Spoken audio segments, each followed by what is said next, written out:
ਇਹ ਜਿਹੜਾ ਮਹੀਨਾ ਚੱਲ ਰਿਹਾ ਮਾਘ ਦਾ, ਇਹ ਉਹ ਮਹੀਨਾ ਜਿਹਦੇ ਵਿੱਚ ਸਤਿਗੁਰੂ ਸ੍ਰੀ ਗੁਰੂ ਗ੍ਰੰਥ ਸਾਹਿਬ ਜੀ ਮਹਾਰਾਜ ਜੀ ਦੀ ਬੋਲੀ ਬਹੁਤ ਲੱਗਦੀ ਹੈ। ਭਾਵ ਕਿ ਸਰੀਰ ਬੜਾ ਵਿਕਦਾ ਇਹਨਾਂ ਦਿਨਾਂ ਦੇ ਵਿੱਚ।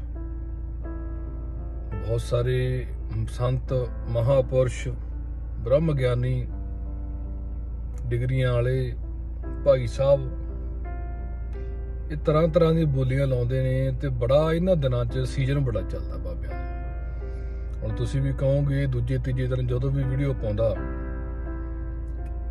ਇਹਦਾ ਕੰਮ ਇਹੀ ਹੁੰਦਾ ਵੀ ਇਹ ਆਹੀ ਵੀਡੀਓ ਪਾਉਂਦਾ, ਬਾਬਿਆਂ ਦੀ ਪਾਉਂਦਾ। ਕਈਆਂ ਨੇ ਮੈਨੂੰ ਨਿੰਦਕ ਵੀ ਬਣਾਇਆ। ਕਾਰਨ ਕੀ ਆ? ਉਹ ਕਹਿੰਦੇ ਵੀ ਇਹ 24 ਘੰਟੇ ਜਦੋਂ ਵੀ ਗੱਲ ਕਰਦਾ ਬਸ ਇਹ ਬਾਬਿਆਂ ਦੇ ਦਾਲੇ ਹੋਇਆ ਰਹਿੰਦਾ। ਨਿੰਦਕ ਕੀ ਹੁੰਦਾ? ਨਿੰਦਿਆ ਜਿਹੜੇ ਨਿੰਦਿਆ ਕਰਦੇ ਉਹ ਗੁਰੂ ਦੇ ਨਾਲੋਂ ਤੋੜਦੇ। ਮੈਂ ਜਿਹੜੀ ਗੱਲ ਕਰਦਾ ਮੈਂ ਗੁਰੂ ਦੇ ਨਾਲ ਜੁੜਨ ਦੀ ਗੱਲ ਕਰਦਾ ਤੇ ਇਹਨਾਂ ਪਖੰਡੀਆਂ ਨਾਲ ਤੋੜਨ ਦੀ ਗੱਲ ਕਰਦਾ। ਗੁਰੂ ਸਾਹਿਬ ਜੀ ਦਾ ਉਪਦੇਸ਼ ਆ, ਮਾਘ ਮਜਰ ਸੰਗ ਸਾਧੂਆਂ ਧੂੜੀ ਕਰ ਇਸ਼ਨਾਨ। ਗੁਰੂ ਕੀ ਸੰਗਤ ਨੂੰ ਉਪਦੇਸ਼ ਦਿੱਤਾ ਜਾਂਦਾ, ਇਹਦੀ ਵਿਆਖਿਆ ਕੀਤੀ ਜਾਂਦੀ ਆ। ਸੰਤਾਂ ਮਹਾਂਪੁਰਸ਼ਾਂ ਦੀ ਸੰਗਤ ਕਰੋ ਜੀ, ਪਾਠ ਕਰਾਓ ਜੀ, ਕਰੋ ਨਾ ਕਰਾਓ ਜੀ। ਤੇ ਸਾਡੇ ਜਿਹੜੇ ਸੰਗਤਾਂ ਉਹ ਵੀ ਸਵਾਰਥੀ ਹੋ ਚੁੱਕੀਆਂ। ਉਹ ਮੈਂ ਨਹੀਂ ਕਹਿੰਦਾ ਤੁਹਾਡੀ ਭਾਵਨਾ ਤੋੜਨਾ ਨਹੀਂ ਚਾਹੁੰਦਾ। ਤੁਸੀਂ ਸਵੇਰੇ ਸੰਗਤਾਂ ਆਉਂਦੀਆਂ ਨੇ, ਸਾਜਰੇ ਉੱਠ ਕੇ ਕਈ ਨੰਗੇ ਪੈਰੀ ਵੀ ਜਾਂਦੇ ਆ, ਬਹੁਤ ਕੁਝ ਕਰਦੇ ਆ। ਤੇ ਉਹਨਾਂ ਦੀ ਭਾਵਨਾਵਾਂ ਜਿੱਥੇ ਮਨ ਟਿਕਦਾ ਟਿਕਾਉਣਾ ਚਾਹੀਦਾ, ਵਧੀਆ, ਬਹੁਤ ਵਧੀਆ ਗੱਲ ਆ। ਸਵੇਰੇ ਤੜਕੇ ਉੱਠਣਾ ਚਾਹੀਦਾ, ਨਾਮ ਜਪਣਾ ਚਾਹੀਦਾ, ਸਾਰਾ ਕੁਝ ਕਰੋ, ਵਧੀਆ ਗੁਰੂ ਘਰ ਜਾਓ। ਆਪਣੇ ਦਿਨ ਦੀ ਸ਼ੁਰੂਆਤ ਗੁਰੂ ਨੂੰ ਦੇਖੋ, ਗੁਰੂ ਦੇ ਦਰਸ਼ਨ ਕਰੋ, ਦਿਨ ਲੰਘਾਓ ਆਪਣਾ ਵਧੀਆ। ਪਰ ਅਸੀਂ ਗੁਰੂ ਘਰ ਕਿਉਂ ਜਾਂਦੇ ਆ? ਸਾਡੀ ਕੋਈ ਨਾ ਕੋਈ ਸੁਖਣਾ ਜ਼ਰੂਰ ਹੁੰਦੀ ਆ, ਕੋਈ ਨਾ ਕੋਈ ਸਾਡੀ ਮਨਸ਼ਾ ਜ਼ਰੂਰ ਹੁੰਦੀ ਆ ਵੀ ਅਸੀਂ ਗੁਰੂ ਘਰ ਜਾਂਦੇ ਆ ਤੇ ਮਾਘ ਦਾ ਮਹੀਨਾ ਨਾਲ ਪੂਰਾ ਜਾਵਾਂਗੇ ਤੇ ਸਿਰਫ ਮਾਘ ਦਾ ਮਹੀਨੇ ਜਾਵਾਂਗੇ, ਬਾਕੀ ਦਿਨ ਤਾਂ ਚਲੋ ਬਾਕੀ ਪੂਰਾ ਸਾਲ ਲੰਘਾ ਦਾਂਗੇ, ਕੋਈ ਚੱਕਰ ਨਹੀਂ। ਬਾਹਲੀ ਦੂਰ ਤੋਂ ਆਪਾਂ ਕੀ ਜਾਂਦੇ ਆ? ਮੈਂ ਹੋਰਾਂ ਨੂੰ ਤਾਂ ਚਲੋ ਨਹੀਂ ਕਹਿੰਦਾ, ਸਾਡੇ ਵਾਲੇ ਨਹੀਂ ਹਟਦੇ ਜਿਹੜੇ ਨਾਨਕਸਰ ਦੇ ਵਿੱਚ ਹੈਗੇ ਆ, ਜਾਂ ਨਾਨਕਸਰ ਦਾ ਨਾਮ ਵਰਤਦੇ ਆ, ਜਾਂ ਬਾਬਾ ਨਾਨਕ ਸਿੰਘ ਜੀ ਦਾ ਨਾਮ ਵੇਚਦੇ ਆ। ਇੱਥੇ ਸੇਲ ਬੜੀ ਹੁੰਦੀ ਆ, ਜ਼ਿਆਦਾਤਰ ਮਾਘ ਦੇ ਮਹੀਨੇ ਬਹੁਤ ਸੇਲ ਹੁੰਦੀ ਇਹਨਾਂ ਦੀ, ਭਰੇ ਹੀ ਹੁੰਦੇ ਆ। ਐਸਾ ਕੋਈ ਕਮਰਾ ਨਹੀਂ ਛੱਡਦੇ ਜਿਸ 'ਚ ਚਾਨਣੀ ਲਾ ਕੇ ਇਹ ਪਾਠ ਦਾ ਪ੍ਰਕਾਸ਼ ਕਰਦੇ ਹੋ। ਕੋਈ ਕਮਰਾ ਨਹੀਂ ਛੱਡਦੇ, ਸਾਰੇ ਕਮਰੇ ਉੱਤੇ ਹੇਠਾਂ ਕੋਈ ਉੱਪਰਲਾ ਪੋਰਸ਼ਨ ਵੀ ਸਾਰੇ ਭਰੇ ਪਏ ਆ, ਹੇਠਲੇ ਪੋਰਸ਼ਨ ਭਰੇ ਪਏ ਆ। ਕੋਈ ਸੱਚਖੰਡ ਨਹੀਂ ਖਾਲੀ ਛੱਡਿਆ। ਨਵੇਂ ਤੋਂ ਨਵਾਂ ਸੱਚਖੰਡ ਬਣਾਈ ਜਾਂਦੇ ਆ। ਚਲੋ ਸੱਚਖੰਡ ਤਾਂ ਵੈਸੇ ਇੱਕ ਹੀ ਹੁੰਦਾ, ਸੱਚਖੰਡ 50-60 ਬਣਾਈ ਬੈਠੇ ਆ। ਚਲੋ ਕੋਈ ਚੱਕਰ ਨਹੀਂ, ਇਹਨਾਂ ਦੀ ਮਾਨਸਿਕਤਾ ਆ। ਬਥੇਰੇ ਇੱਥੇ ਗੁਣੀ ਗਿਆਨੀ ਆ, ਉਹ ਕਹਿੰਦੇ ਵੀ ਮਾਘ ਦੇ ਮਹੀਨੇ ਤਾਂ ਵੀ ਬਾਬਾ ਜੀ ਕਹਿੰਦੇ ਹੁੰਦੇ ਸੀ ਵੀ ਸਾਧੂਆਂ ਦੀ ਸੰਗਤ ਕਰਨੀ ਚਾਹੀਦੀ ਆ। ਸੰਤਾਂ ਭਾਵ ਕਿ ਅਸੀਂ ਸਾਧੂ ਆ, ਸਾਡੀ ਸੰਗਤ ਸਾਡੇ ਕੋਲ ਆ, ਸਾਨੂੰ ਪੈਸੇ ਦਿਓ, ਸਾਨੂੰ ਪਾਠ ਕਰਾਓ। ਜੇਕਰ ਇਹ ਬਾਬਾ ਨਾਨਕ ਸਿੰਘ ਜੀ ਦਾ ਨਾਮ ਨਾ ਵੇਚਣਾ ਤਾਂ ਇਹਨਾਂ ਨੂੰ ਪੁੱਛੇ ਕਿਹੜਾ? ਹੁਣ ਗੁਰੂ ਸਾਹਿਬ ਜੀ ਦਾ ਉਪਦੇਸ਼ ਇਹ ਸੁਣਾਉਂਦੇ ਆ, ਕਹਿੰਦੇ ਮਾਘ ਮਜਨ ਸੰਗ ਸਾਧੂ ਧੂੜੀ ਕਰ ਇਸ਼ਨਾਨ। ਹੁਣ ਸਾਧੂ ਜਾਂ ਕੋਈ ਸੰਤ ਜਾਂ ਕੋਈ ਬਾਬਾ, ਕੀ ਇਹ ਸਿਰਫ ਚੋਲੇ ਦਾ ਮੁਹਤਾਜ ਆ ਕਿ ਇੱਕ ਚੋਲਾ ਪਾ ਲਿਆ ਜਾਂ ਗੋਲ ਪੱਗ ਬੰਨ ਲਈ, ਗਲ 'ਚ ਪਰਨਾ ਪਾ ਲਿਆ ਪ੍ਰੈਸ ਕਰਕੇ, ਕੀ ਉਹ ਸਾਧੂ ਬਣ ਗਿਆ? ਕੀ ਉਹ ਬਾਬਾ ਬਣ ਗਿਆ? ਕੀ ਉਹ ਮਹਾਪੁਰਸ਼ ਬਣ ਗਿਆ? ਇਹ ਸਿਰਫ ਬਾਹਰੀ ਚੀਜ਼ਾਂ ਰਹਿ ਗਈਆਂ। ਜੋ ਬਾਹਰੋਂ ਸਾਧੂ ਦਿਖਦਾ, ਸਾਧੂ ਦਾ ਪਹਿਰਾਵਾ ਜ਼ਰੂਰ ਆ ਇਹ, ਕਿਉਂਕਿ ਸਾਧੂ ਦਾ ਪਹਿਰਾਵਾ ਕੀ ਹੁੰਦਾ? ਸਿੰਪਲ ਹੁੰਦਾ। ਹੁਣ ਸਿੰਪਲ ਇਹ ਨਹੀਂ ਵੀ ਚੋਲਾ ਪਾ ਲਿਆ ਤੇ ਇਹ ਸਿੰਪਲ। ਚੋਲੇ ਵੀ ਅੱਜ ਕੱਲ ਤਰ੍ਹਾਂ ਤਰ੍ਹਾਂ ਦੇ ਰੰਗਾਂ ਦੇ ਪਾਏ ਜਾਂਦੇ ਆ, ਬਥੇਰੇ ਰੰਗਾਂ ਦੇ ਚੋਲੇ ਪਾਉਂਦੇ, ਡੱਬੀਆਂ ਵਾਲੇ, ਕੀਟੀਆਂ ਵਾਲੇ, ਬੂਟੀਆਂ ਵਾਲੇ, ਬੜੇ ਤਰ੍ਹਾਂ ਤਰ੍ਹਾਂ ਦੇ ਚੋਲੇ ਪਾਉਂਦੇ ਆ। ਉਹ 'ਚ ਕੋਈ ਫਿਰ ਸਾਧੂ ਦਾ ਤਾਂ ਕੋਈ ਹਿਸਾਬ ਰਹਿ ਹੀ ਨਹੀਂ ਗਿਆ। ਸਾਧੂ ਦੀ ਵਸਤਰ ਚਿੱਟੇ, ਨੀਲੇ, ਯਾਨੀ ਕਿ ਇਹ ਚੀਜ਼ਾਂ ਤਾਂ ਮੰਨੀਆਂ, ਕੇਸਰੀ ਜਾਂ ਹਰੇ ਰੰਗ ਆ, ਜਾਂ ਬੂਟੀਆਂ ਵਾਲੇ ਚੋਲੇ ਆ, ਜਾਂ ਕੀ ਹਿਸਾਬ ਕਿਤਾਬ ਹੈ, ਤੇ ਬੀਬੀਆਂ ਵਾਲਾ ਹਿਸਾਬ ਕਿਤਾਬ ਵਰਤਦੇ ਨੇ। ਹੁਣ ਆਪਾਂ ਜੇ ਦੇਖੀਏ ਇੱਕ ਆਮ ਇਨਸਾਨ ਆ ਜਿਹੜਾ ਕਿਰਤ ਕਰਦਾ ਆਪਣੀ, ਕੋਈ ਦੁਕਾਨਦਾਰੀ ਵੀ ਕਰਦਾ ਵਾ, ਕੋਈ ਖੇਤੀ ਕਰਦਾ ਵਾ, ਕੁਛ ਵੀ ਕਰਦਾ ਵਾ, ਕੋਈ ਦੁਕਾਨਦਾਰ ਲਾ ਲਓ, ਉਹ ਆਪਣਾ ਵਾਜਬ ਮੁਨਾਫਾ ਰੱਖ ਕੇ ਕੋਈ ਚੀਜ਼ ਵੇਚਦਾ, ਕੋਈ ਚੀਜ਼ ਖਰੀਦਦਾ, ਕੋਈ ਵੇਚਦਾ ਵਾ, ਕੋਈ ਡੀਲਰ ਆ, ਕੋਈ ਮੈਨੂਫੈਕਚਰ ਆ, ਕੋਈ ਕੁਛ ਵੀ ਆ। ਅਗਰ ਉਹ ਆਪਣੇ ਈਮਾਨ ਤੇ ਖੜਾ, ਕੀ ਉਹ ਸੰਤ ਨਹੀਂ? ਉਸਨੇ ਆਪਣੇ ਆਪ ਨੂੰ ਸਾਧਿਆ ਵਾ, ਆਪਣੇ ਮਨ ਨੂੰ ਸਾਧਿਆ ਵੀ ਨਹੀਂ, ਜੋ ਵਾਜਬ ਰੇਟ ਆ, ਜੋ ਵਾਜਬ ਮੁਨਾਫਾ ਆ ਉਹਦਾ, ਆਪਾਂ ਉਹ ਰੱਖ ਕੇ ਕੋਈ ਚੀਜ਼ ਸੇਲ ਕਰਦਾ, ਆਪਦੀ ਕਿਰਤ ਕਰਦਾ। ਕੀ ਉਹ ਸੰਤ ਨਹੀਂ? ਕੀ ਉਹ ਸਾਧੂ ਨਹੀਂ? ਇਹ ਜ਼ਰੂਰੀ ਆ ਵੱਡੇ ਢਿੱਡਾਂ ਵਾਲੇ ਜਾਂ ਵੱਡੇ ਚੋਲੇ ਪਾ ਕੇ ਜਾਂ ਇਹ ਪ੍ਰੈਸ ਕਰਕੇ ਗਲ 'ਚ ਪਰਨੇ ਪਾਉਣ ਵਾਲੇ, ਕੀ ਇਹੀ ਸਾਧੂ ਨੇ? ਇਹਨਾਂ ਦਾ ਕਾਪੀਰਾਈਟ ਹੈ ਸਾਧੂ ਤੇ।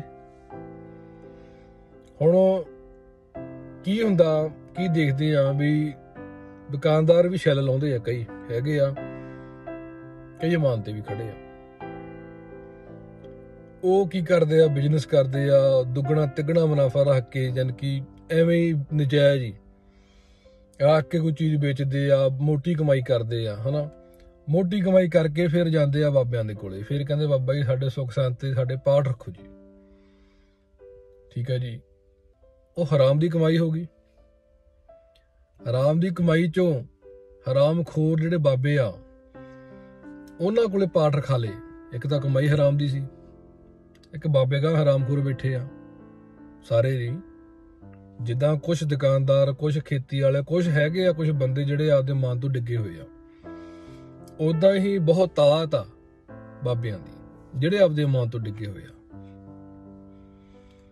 ਇਹ ਨਾਮ ਵੇਚਦੇ ਬਾਬਾ ਨਾਨਕ ਸਿੰਘ, ਜਿਹੜਾ ਬਾਬਾ ਨਾਨਕ ਸਿੰਘ ਦੇ ਚੋਲੇ ਨੂੰ ਜੇਬ ਨਹੀਂ ਸੀਗੀ, ਉਹਨਾਂ ਦੇ ਗੀਝਾ ਲੱਗਾ ਹੀ ਨਹੀਂ ਸੀ ਚੋਲੇ ਨੂੰ। ਅੱਜ ਕੱਲ ਤਾਂ 2-2 ਚੋਲਿਆਂ ਨੂੰ ਗੀਝੇ ਲੱਗਦੇ ਆ, ਚੋਲਾਂ ਦੇ ਥੱਲੇ ਝੱਗੀਆਂ ਪਾਈ ਜਾਂਦੇ, ਉਹਨਾਂ ਨੂੰ 4-4 ਜੇਬਾਂ ਵਾ, ਉੱਤੋਂ ਰਿਜੈਕਟਾਂ ਪਾ ਲੈਂਦੇ, ਉਹਨਾਂ ਨੂੰ 4-4 ਜੇਬਾਂ ਵਾ, 2-2 ਬਾਹਰ 2-2 ਅੰਦਰ ਆ। ਜਿੰਨੀਆਂ ਮਰਜ਼ੀ ਗੁੱਟੀਆਂ ਪਾ ਲਓ, ਉਹ 'ਚ ਭਰਦੀਆਂ ਨਹੀਂ, ਢਿੱਡ ਨਹੀਂ ਭਰਦਾ।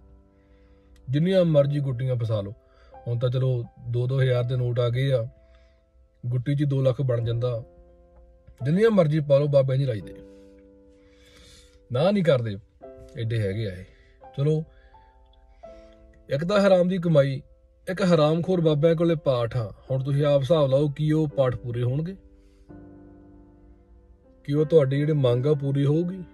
ਪਾਠ ਬਣਿਆ ਹੀ ਸਰਬੱਤ ਦੇ ਭਲੇ ਦੀ ਖਾਤਰ ਆ। ਸਾਡੇ ਜਿਹੜੇ ਸਿੱਖ ਆ, ਸਾਡੇ ਜਿਹੜੇ ਲੋਕ ਆ ਨਾ, ਇਹ ਸਵਾਰਥੀ ਬਣ ਗਏ ਆ। ਮਾਘ ਦਾ ਮਹੀਨਾ ਤਾਂ ਖਾਸ ਕਰਕੇ ਬਹੁਤ ਹੀ ਜ਼ਿਆਦਾ ਬੋਲੀ ਲੱਗਦੀ ਆ। ਚੰਦ ਰੁਪਈਆਂ ਦੇ ਪਿੱਛੇ ਕਹਿੰਦੇ ਵੀ ਜਿਹੜੇ 2-3 ਦਿਨ ਗੁਰੂ ਸਾਹਿਬ ਜੀ ਜਾਂ ਹਫ਼ਤਾ 10 ਦਿਨ ਉਹ ਸਾਡੀ ਉਹ ਬੋਲੀ ਬੋਲੇ, ਸਾਡੇ ਖਾਤਰ ਸਾਡੀਆਂ ਮਨੋਕਾਮਨਾ ਪੂਰਨ ਕਰੇ। ਬਸ ਉਹ ਹਫ਼ਤੇ 10 ਦਿਨ ਦੀ ਖਾਤਰ ਗੁਰੂ ਸਾਹਿਬ ਜੀ ਬੰਨੇ ਜਾਂਦੇ ਆ। ਬਸ ਸਿਰਫ ਉਹਦਾ ਨਾਮ, ਬੰਦੇ ਦਾ ਨਾਮ ਆ ਜੀ, ਇਹਦਾ ਆਹ ਕੰਮ ਕਰਨਾ ਜੀ, ਆਪਾਂ ਇੰਨੇ ਪੈਸੇ ਲੈ ਲਏ ਆ ਜੀ, ਤੇ ਹੁਣ ਤੁਸੀਂ ਸ਼ੁਰੂ ਹੋ ਜਾਓ, ਤੇ ਤੁਹਾਨੂੰ ਪਾਟੀ ਸਿੰਘ ਨਾ ਤਾਂ ਆਪ ਸੌਣਗੇ ਤੇ ਨਾ ਤੁਹਾਨੂੰ ਸੌਣ ਦੇਣਾ। 2-3 ਦਿਨ ਹੁਣ ਤੁਸੀਂ ਇਹਨਾਂ ਦੀ ਬੋਲੀ ਬੋਲਣੀ ਆ। ਸੱਪ ਨੂੰ ਸੱਪ ਲੜੇ ਤੇ ਜ਼ਹਿਰ ਕਿਹਨੂੰ ਚੜੇ। ਹੁਣ ਮੂਹਰੇ ਵੀ ਹਰਾਮਖੋਰ, ਕਮਾਈ ਵੀ ਸਾਡੀ ਹਰਾਮ ਦੀ ਆ, ਤੇ ਆਪ ਵੀ ਹਿਸਾਬ ਲਾ ਲਓ। ਤੇ ਕੀਤੇ ਕਰਾਉਣੇ ਤੁਸੀਂ ਪਾਠ ਆ, ਹੁਣ ਇਹ ਕੀ ਹੋਊ ਪੂਰਾ ਇਹ? ਸੋ ਮੇਰਾ ਵੀਡੀਓ ਪਾਉਣ ਦਾ ਜਿਹੜਾ ਮੁੱਖ ਮਨੋਰਥ ਕੀ ਸੀਗਾ ਵੀ ਮੰਨਿਆ ਗੁਰੂ ਦੇ ਹਜ਼ੂਰ ਜਾਓ, ਮੰਨਿਆ ਪਾਠ ਕਰਾਉਣੇ ਕੋਈ ਪਾਪ ਨਹੀਂ ਹੈ, ਪਰ ਪਾਠ ਕਰਵਾਓ, ਉਹਦਾ ਕੋਈ ਜਿਹੜਾ ਮਨੋਰਥ ਕੀ ਹੋਣਾ ਚਾਹੀਦਾ, ਸਰਬੱਤ ਦਾ ਭਲਾ। ਮੈਂ ਪਾਠਾਂ ਦੇ ਵਿਰੁੱਧ ਨਹੀਂ, ਮੈਂ ਕਿਸੇ ਬਾਬੇ ਦੇ ਵਿਰੁੱਧ ਨਹੀਂ, ਮੈਂ ਕਿਸੇ ਇੱਕ ਸਪੈਸ਼ਲ ਇਨਸਾਨ ਦੇ ਵਿਰੁੱਧ ਨਹੀਂ ਕਿਸੇ ਦੇ। ਹੁਣ ਜਿਹੜੇ ਕਿ ਇੱਕ ਗੁਰੂ ਘਰ ਦੇ ਵਿੱਚ ਕੋਈ ਮੱਥਾ ਟਿਕਾਉਂਦਾ ਹੀ ਆ, ਇਹਦੀ ਜੋੜੀ ਸਿਰਫ ਇੱਕ ਗੱਲ ਆ ਵੀ ਤੂੰ ਇਸ ਜਗ੍ਹਾ ਤੇ ਕਿਸੇ ਖਾਸ ਜਗ੍ਹਾ ਤੇ ਮੱਥਾ ਟਿਕਾਉਣੀ ਆ, ਮੱਥਾ ਹੀ ਟਿਕਾਉਣਾ, ਹੋਰ ਕੁਛ ਨਹੀਂ ਕਰਨਾ। ਪ੍ਰਸ਼ਾਦ ਫੜਨਾ, ਪ੍ਰਸ਼ਾਦ ਕੱਢਣਾ, ਮੋੜਨਾ, ਜੋ ਕੁਛ ਵੀ ਕਰਨਾ, ਜੋ ਉਹਦੀ ਡਿਊਟੀ ਬਣਦੀ ਆ। ਉਹ ਇੱਕ ਮਹਿੰਗੇ ਗੱਡੀਆਂ ਦੇ ਵਿੱਚ ਘੁੰਮਦਾ, ਸਿਰਫ ਮੱਥਾ ਟਿਕਾਉਣ ਵਾਲਾ। ਤੁਸੀਂ ਆਪ ਹਿਸਾਬ ਲਾ ਲਓ ਵੀ ਤੁਹਾਡਾ ਜਿਹੜਾ ਪੈਸਾ ਉਹ ਜਾ ਕਿੱਧਰ ਨੂੰ ਰਿਹਾ,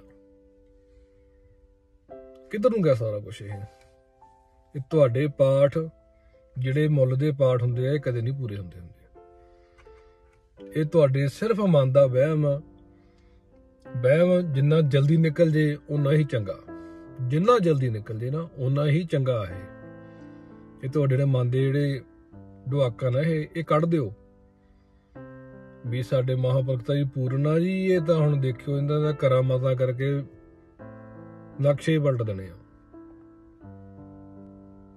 ਸੋੜਾ ਵੀਡੀਓ ਪਾਉਣ ਦਾ ਮਨੋਰਥ ਆਪਾਂ ਕੀ ਸੀਗਾ ਵੀ ਮਾਘ ਦਾ ਮਹੀਨਾ ਮੰਨਿਆ, ਗੁਰੂ ਸਾਹਿਬਾਂ ਨੇ ਕਿਹਾ ਵਾ, ਪਰ ਇਹ 'ਚ ਜਿਹੜਾ ਸਾਧੂ ਦਾ ਜ਼ਿਕਰ ਕੀਤਾ ਉਹ ਸਾਧੂ ਕੋਈ ਕਿਸੇ ਬਾਹਰੀ ਚੋਲੇ ਦਾ ਇਹ ਮੁਹਤਾਜ ਨਹੀਂ ਹੈ। ਇਹ ਸਾਡਾ ਅੰਦਰਲਾ ਚੋਲਾ ਜੋ ਸਾਡੇ ਗਾਉਣਾ ਨਾ, ਉਹ ਸਾਧੂ ਕੋਈ ਵੀ ਹੋ ਸਕਦਾ, ਸਾਧੂ ਕੋਈ ਵੀ ਹੋ ਸਕਦਾ। ਸਾਧੂ ਇੱਕ ਦੁਕਾਨਦਾਰ ਵੀ ਹੋ ਸਕਦਾ, ਸਾਧੂ ਇੱਕ ਖੇਤੀਬਾੜੀ ਕਰਨ ਵਾਲਾ ਵੀ ਹੋ ਸਕਦਾ, ਸਾਧੂ ਕੋਈ ਵਪਾਰੀ ਵੀ ਹੋ ਸਕਦਾ ਜੋ ਆਪਣੇ ਇਮਾਨ ਤੇ ਖੜਾ, ਜਿਹਨੇ ਆਪਣੇ ਆਪ ਨੂੰ ਸਾਧਿਆ ਹੋਇਆ ਨਾ ਉਹੀ ਸਾਧੂ ਹੈ। ਇਹ ਕੋਈ ਜਿਹੜਾ ਚਿੱਟੇ ਚੋਲੇ, ਵੱਡੇ ਢਿੱਡ, ਵੱਡੀਆਂ ਗੱਡੀਆਂ, ਇਹ ਕੋਈ ਸਾਧੂ ਸੰਤ ਦੀ ਕੋਈ ਨਿਸ਼ਾਨੀ ਨਹੀਂ ਹੈ। ਇਹ ਨਾਮ ਬਾਬਾ ਨਾਨਕ ਸਿੰਘ ਦਾ ਵੇਦ ਦੇਣਾ, ਇਹ ਉਹਦਾ ਹੀ ਤਾਂ ਤਪੱਸਿਆ ਹੀ ਬਹੁਤ ਆ। ਉਹਨਾਂ ਨੇ ਕਿਹੜਾ ਲਾਲਚ ਕੀਤਾ, ਕਿਹੜੀ ਆਪਦੀ ਇੱਥੇ ਉਹ ਆਪਣੇ ਜ਼ਮੀਨ ਜਾਇਦਾਦ ਬਣਾਈਆਂ। ਸੋ ਮਾਘ ਦਾ ਮਹੀਨਾ ਚੱਲਦਾ, ਸੋ ਆਪਾਂ ਕੀ ਕਰਨਾ ਆ, ਵੱਧ ਤੋਂ ਵੱਧ ਆਪਣਾ ਨਾਮ ਜਪੋ, ਆਪਣੀ ਜਿਹੜੀ ਕਿਰਤ ਕਮਾਈ ਦੇ ਵਿੱਚੋਂ ਕੁਛ ਵੰਡ ਕੇ ਛਕੋ ਜੋ ਗੁਰੂ ਨਾਨਕ ਦਾ ਉਪਦੇਸ਼ ਹੈ। ਸੋ ਜੇ ਆਪਾਂ ਦੇਖੀਏ ਵੀ ਇਹਨਾਂ ਬਾਬਿਆਂ ਦੇ ਢਿੱਡ ਭਰਨ ਦਾ ਕੋਈ ਫਾਇਦਾ ਨਹੀਂ। ਅਸੀਂ ਇੱਕ ਤਾਲਸੀ ਹੋ ਗਏ ਵੀ ਚਲੋ ਪੈਸੇ ਦੇ ਕੇ ਤੇ ਪਾਠ ਹੋ ਜਾਂਦਾ, ਫਿਰ ਅਸੀਂ ਕਹਿੰਦੇ ਹਾਂ ਵੀ ਸਾਨੂੰ ਤੰਦਰੁਸਤੀਆਂ ਦੇ ਦਿਓ, ਸਾਨੂੰ ਆਹ ਫਲਾਣਾ ਦੇ ਦਿਓ, ਟਮਕਾਣਾ ਦੇ ਦਿਓ। ਇਹ ਬਾਬੇ ਫਿਰ ਬੜੇ ਦਿਖਾਉਂਦੇ ਆ, ਫਿਰ ਜਦੋਂ ਪੂਰਨੇ ਤੇ ਫਿਰ ਕਹਿੰਦੇ ਥੋੜੀ ਤਾਂ ਸ਼ਰਧਾ ਹੀ ਨਹੀਂ ਸੀਗੀ, ਫਿਰ ਕੋਈ ਨਾ ਕੋਈ ਬਹਾਨਾ ਬਣਾਉਣਗੇ ਜੀ ਨਹੀਂ ਨਹੀਂ ਉਹ ਤਾਂ ਫਿਰ ਨਾ ਕੋਈ ਊਣਤਾ ਹੀ ਰਹਿ ਗਈ ਤੁਹਾਡੇ ਕੋਲੋਂ, ਕੋਈ ਤਾਂ ਫਿਰ ਐਂ ਹੋ ਗਿਆ ਚਲੋ ਕੋਈ ਨਹੀਂ ਆਪਾਂ ਇੱਕ ਹੋਰ ਕਰ ਲੈਂਦੇ ਆ, ਫਲਾਣਾ ਹੋ ਜਾਂਦਾ। ਉਹ ਹੁੰਦਾ ਹੋਣੀ ਦੇ ਅਨੁਸਾਰ ਬਹਾਨੇ ਇਹ ਪਾਠਾਂ ਦੇ ਲਾ ਲੈਂਦੇ ਆ। ਸੋ ਆਪਾਂ ਉਹਦੀ ਸੰਗਤ ਕਰੋ ਜੋ ਸਾਨੂੰ ਗੁਰੂ ਦੇ ਨਾਲ ਜੋੜੇ, ਜੋ ਆਪਣੇ ਨਾਲ ਜੋੜੇ, ਆਪਣੀ ਜੇਬ ਨਾਲ ਜੋੜੇ, ਉਹ ਤੋਂ ਕਿਨਾਰਾ ਕਰੋ। ਪਿਓ ਵੀ ਬਹੁਤੇ ਨਾ ਬਣਾਓ, ਇੱਕ ਪਿਓ ਰੱਖੋ ਆਪਣਾ, ਬਹੁਤਿਆਂ ਘਰਾਂ ਦਾ ਪ੍ਰਾਹੁਣਾ ਭੁੱਖਾ ਹੀ ਰਹਿੰਦਾ ਹੁੰਦਾ। ਇੱਕ ਜਗ੍ਹਾ ਡੋਰੀ, ਇੱਕ ਜਗ੍ਹਾ ਆਸ ਰੱਖੋ ਆਪਣੀ, ਇੱਕ ਜਗ੍ਹਾ ਖੜ ਜਾਓ, ਟਿਕਾਓ ਆਪਣੇ ਮਨ ਨੂੰ ਤੇ ਆਪ ਵੀ ਟਿਕੋ, ਸਰੀਰ ਨੂੰ ਵੀ ਟਿਕਾਓ, ਮਨ ਨੂੰ ਵੀ ਟਿਕਾਓ। ਬਹੁਤੇ ਥਾਂ ਵੀ ਜਾ ਕੇ ਕੁਛ ਨਹੀਂ ਮਿਲਣਾ ਤੁਹਾਨੂੰ। ਦੇਣਾ ਉਸ ਇੱਕ ਨੇ ਆ, ਉਹ ਦੇ ਹੀ ਦੇਣਾ। ਹੀਲੇ ਰਿਜ਼ਕ ਬਹਾਨੇ ਮੌਤ, ਮੌਤ ਦੇਣੀ ਆ ਕੋਈ ਨਾ ਕੋਈ, ਉਸ ਹਿਸਾਬ ਨਾਲ ਬਹਾਨਾ ਬਣਨਾ। ਜੇ ਕੋਈ ਰਿਜ਼ਕ ਦੇਣਾ ਵਾ ਤਾਂ ਉਸ ਹਿਸਾਬ ਨਾਲ ਕੋਈ ਨਾ ਕੋਈ ਹੀਲਾ ਬਣਨਾ ਹੀ ਬਣਨਾ ਵਾ। ਸੋ ਆਪਣੇ ਇੱਕ ਤੇ ਟੇਕ ਰੱਖੋ, ਇੱਕ ਤੇ ਆਪਣੀ ਓਟ ਰੱਖੋ। ਗੁਰੂ ਸਾਹਿਬ ਤੋਂ ਵੱਡਾ ਕੋਈ ਨਹੀਂ। ਜੋ ਗੁਰੂ ਦੇ ਨਾਲ ਜੋੜੇ ਉਹਦੀ ਸੰਗਤ ਆ, ਜੋ ਗੁਰੂ ਦੇ ਨਾਲ ਤੋੜੇ ਉਹ ਤੋਂ ਕਿਨਾਰਾ ਵਾ। ਮਾਘ ਮਜਨ ਸੰਗ ਸਾਧੂ ਆ। ਸੋ ਆਪਾਂ ਆਪ ਆਪਣੇ ਆਪ ਨੂੰ ਸਾਧੋ। ਕਿਸੇ ਸੋ ਕਾਲਡ ਬਾਬਾ, ਸੋ ਕਾਲਡ ਸਾਧੂ ਜਿਹੜੇ ਤੁਰੇ ਫਿਰਦੇ ਆ ਮੰਗ ਖਾਣੇ, ਉਹ ਤੁਹਾਡੇ ਪੈਸੇ ਤੇ ਪੜਦੇ ਆ, ਉਹ ਸਾਧੂ ਕਿਹੜੇ ਪਾਸੋਂ ਹੋਈ? ਸਾਧੂ ਤੁਸੀਂ ਆਪ ਹੋ ਸਕਦੇ ਹੋ ਸਿਰ ਜੇ ਤੁਸੀਂ ਆਪਣੇ ਆਪ ਨੂੰ ਸਾਧੋ। ਸੋ ਆਪਾਂ ਆਪ ਸਾਧੂ ਬਣੋ। ਸੋ ਇੱਕ ਕਿਸੇ ਦੀ ਸੰਗਤ ਕਰੋ ਜਿਹੜਾ ਤੁਹਾਨੂੰ ਗੁਰੂ ਗ੍ਰੰਥ ਸਾਹਿਬ ਜੀ ਦੇ ਨਾਲ, ਗੁਰੂ ਸਾਹਿਬ ਦੇ ਨਾਲ, ਉਸ ਅਕਾਲ ਪੁਰਖ ਦੇ ਨਾਲ ਜੋੜੇ। ਚਾਹੇ ਉਹ ਕੋਈ ਹਿੰਦੂ ਆ, ਚਾਹੇ ਕੋਈ ਮੁਸਲਮਾਨ ਆ, ਚਾਹੇ ਕੋਈ ਸਿੱਖ ਆ, ਚਾਹੇ ਕੋਈ ਈਸਾਈ ਆ, ਇਹ ਕੋਈ ਇਹ ਜਿਹੜੇ ਫਿਰਕੇ ਆ, ਫਿਰਕਾਬੰਦੀ ਹੋਈ ਆ। ਸੋ ਕੋਈ ਪਹਿਲਾਂ ਆ ਗਿਆ, ਕੋਈ ਬਾਅਦ ਚ ਹੋਇਆ। ਜਿਵੇਂ ਜਿਵੇਂ ਸੋਧਾਂ ਹੋਈਆਂ ਗਈਆਂ ਮਨੁੱਖ ਦੇ ਵਿੱਚ, ਜਿਵੇਂ ਜਿਵੇਂ ਸੋਧ ਹੋਈ ਗਈ ਉਵੇਂ ਉਵੇਂ ਨਾਮ ਬਣਦੇ ਗਏ। ਉਹ ਜੇ ਆਪਾਂ ਕਹਿ ਲਈਏ ਧਰਮ ਬਣਦੇ ਗਏ। ਜਿਵੇਂ ਜੋ ਤੁਹਾਡਾ ਜਿੱਥੇ ਮਨ ਖੜਦਾ ਖੜਾ ਲਓ। ਸੋ ਸਿਰਫ ਬੰਦੇ ਇੱਕੋ ਹੀ ਆ, ਅੱਖਾਂ ਵੀ ਆ ਉਹੀ ਆ, ਨੱਕ ਵੀ ਉਹੀ ਆ, ਕੰਨ ਵੀ ਉਹੀ ਆ, ਬੁੱਲ ਵੀ ਉਹੀ, ਦੰਦ ਵੀ ਉਹੀ ਆ। ਸੋ ਕੁਛ ਬੋਲਣ ਦੇ ਤਰੀਕੇ ਅਲੱਗ ਆ, ਕੁਛ ਮੰਨਣ ਦੇ ਤਰੀਕੇ ਅਲੱਗ ਆ। ਪਰਮਾਤਮਾ ਤੇ ਇੱਕੋ ਹੀ। ਸੋ ਇਹਨਾਂ ਭੁੰਨ ਭੁਲੇਖਾਂ ਚੋਂ ਨਿਕਲੋ। ਤੇ ਆਪਾਂ ਮਾਘ ਦਾ ਮਹੀਨਾ ਹੈ, ਆਪਣੀ ਕਿਰਤ ਕਮਾਈ ਜੋ ਵੀ ਹੈ ਆਪਾਂ ਆਪਦੀ ਕਰੋ, ਠੀਕ ਆ। ਤੇ ਸੰਬੰਧ ਕੱਢੋ, ਵੰਡੋ, ਛਕੋ, ਸਾਰਾ ਕੁਝ ਕਰੋ, ਪਰ ਕਿਰਪਾ ਕਰਕੇ ਆ ਬਾਬਿਆਂ ਤੋਂ ਬਚੋ। ਸਾਨੂੰ ਗੁਰੂ ਸਾਹਿਬਾਂ ਨੇ, ਬਾਬਾ ਨਾਨਕ ਸਿੰਘ ਜੀ ਨੇ ਸਵਾਰਥੀ ਨਹੀਂ ਬਣਾਇਆ ਸੀਗਾ। ਖਾਸ ਕਰਕੇ ਜਿਹੜੇ ਨਾਨਕਸਰ ਦੇ ਵਿੱਚ ਰਹਿੰਦੇ, ਜਿਹੜੇ ਨਾਮ ਵੇਚਦੇ ਆ ਨਾ, ਇਹ ਜਿਹੀ ਤਾਂ ਜਦੋਂ ਬਾਬਾ ਜੀ ਦੇ ਟਾਈਮ ਸਿੱਟੇ ਚੁੱਕਣ ਲਾਏ ਹੁੰਦੇ ਸੀ, ਉਹ ਵਿਹਲੇ ਨਹੀਂ ਰਹਿਣ ਦਿੰਦੇ ਸੀ ਇਹਨੂੰ ਮੰਗ ਖਾਣਿਆਂ ਨੂੰ। ਢਿੱਡ ਬਾਹਰ ਨੂੰ ਆਉਂਦੇ ਜਿਹੜੇ ਮੇਰੇ ਵਰਗਿਆਂ ਦੇ, ਇਹ ਕਿਸੇ ਗੱਲ ਨਾਲ ਹੀ ਆਉਂਦੇ ਆ। ਇਹ ਵਿਹਲੇ ਰਹਿਦਾ ਕੀ ਹੁੰਦੇ ਆ? ਵਿਹਲਾ ਮਨ ਸ਼ੈਤਾਨ ਦਾ ਘਰ ਹੁੰਦਾ। ਇਹ ਵਿਹਲੇ ਢਿੱਡਲ ਬਾਬੇ ਜਿਹੜੇ ਹੈਗੇ ਆ, ਇਹਨਾਂ ਤੋਂ ਬਚੋ ਆਪਣੀ। ਠੀਕ ਆ, ਲੋਕ ਮਾੜਾ ਕਿਹਨੂੰ ਕਹਿੰਦੇ? ਲੋਕ ਮਾੜਾ ਕਹਿੰਦੇ ਬਾਬਾ ਨੰਦ ਸਿੰਘ ਜੀ ਨੂੰ, ਕਿਉਂਕਿ ਉਹਨਾਂ ਨੂੰ ਲੱਗਦਾ ਹੋਊਗਾ ਵੀ ਇਹੀ ਕੋਈ ਸਿੱਖਿਆ ਇਹਨੂੰ ਤਾਂ ਮਿਲੀ ਹੋਊਗੀ। ਸਿੱਖਿਆ ਤਾਂ ਬਹੁਤ ਚੰਗੀ ਮਿਲਦੀ ਆ। ਆਪਾਂ ਸਕੂਲ 'ਚ ਜਾਂਦੇ ਆ, ਸਾਨੂੰ ਸਾਡਾ ਟੀਚਰ ਆ ਸਾਨੂੰ ਬਹੁਤ ਚੰਗੀ ਗੱਲਾਂ ਸਿਖਾਉਂਦਾ, ਪਰ ਉੱਥੇ ਨਲਾਇਕ ਵੀ ਹੁੰਦੇ ਆ ਸਾਡੇ ਵਰਗੇ, ਤੇ ਹੁਸ਼ਿਆਰ ਬੰਦੇ ਵੀ ਬਹੁਤ ਹੁੰਦੇ ਆ ਜਿਹੜੇ ਕੁਛ ਨਾ ਕੁਛ ਅਫਸਰ ਬਣ ਜਾਂਦੇ, IPS ਅਫਸਰ ਤੱਕ ਬਣ ਜਾਂਦੇ ਆ, ਬਥੇਰੇ ਬਣਦੇ ਆ। ਬਹੁਤ ਵਿਗਿਆਨੀ ਆ, ਕਿੰਨੇ ਕੱਢੀਆਂ, ਕਿੰਨੇ ਤਰੱਕੀਆਂ ਕੀਤੀਆਂ। ਤੇ ਬੈਕ ਵੈਂਚਰ ਵੀ ਹੁੰਦੇ ਆ ਜਿਨ੍ਹਾਂ ਨੇ ਗਾਲਾਂ ਹੀ ਸਿੱਖਣੀਆਂ ਹੁੰਦੀਆਂ। ਸੋ ਇਹ ਤਾਂ ਸਾਡੀ ਆਪ ਦੀ ਆ, ਤੇ ਇਹਦੇ 'ਚ ਗੁਰੂ ਦਾ ਤਾਂ ਕੋਈ ਦੋਸ਼ ਨਹੀਂ ਹੈ। ਇਹਦੇ 'ਚ ਤੇ ਬਾਬਾ ਨੰਦ ਸਿੰਘ ਦਾ ਕੋਈ ਦੋਸ਼ ਨਹੀਂ, ਸਾਡੀ ਆਪਣੀ ਮਾਤੀ ਮਾਰੀ ਹੋਈ ਆ। ਸੋ ਕਲਯੁਗ ਦਾ ਪਹਿਰਾ ਆ, ਸਿੱਕਾ ਗੁਰੂ ਨਾਨਕ ਦਾ ਚੱਲਣਾ ਆ। ਸੋ ਆਪਾਂ ਆਪਣਾ ਨਾਮ ਜਪੋ, ਕਿਰਤ ਕਰੋ, ਉਸ ਕਿਰਤ ਦੇ ਵਿੱਚੋਂ ਵੰਡ ਕੇ ਛਕੋ। ਸੋ ਦਿਓ ਆਗਿਆ, ਰਸਨਾ ਕਰੋ ਪਵਿੱਤਰ, ਆਖੋ ਧੰਨ ਗੁਰੂ ਨਾਨਕ, ਧੰਨ ਗੁਰੂ ਨਾਨਕ, ਧੰਨ ਗੁਰੂ ਨਾਨਕ।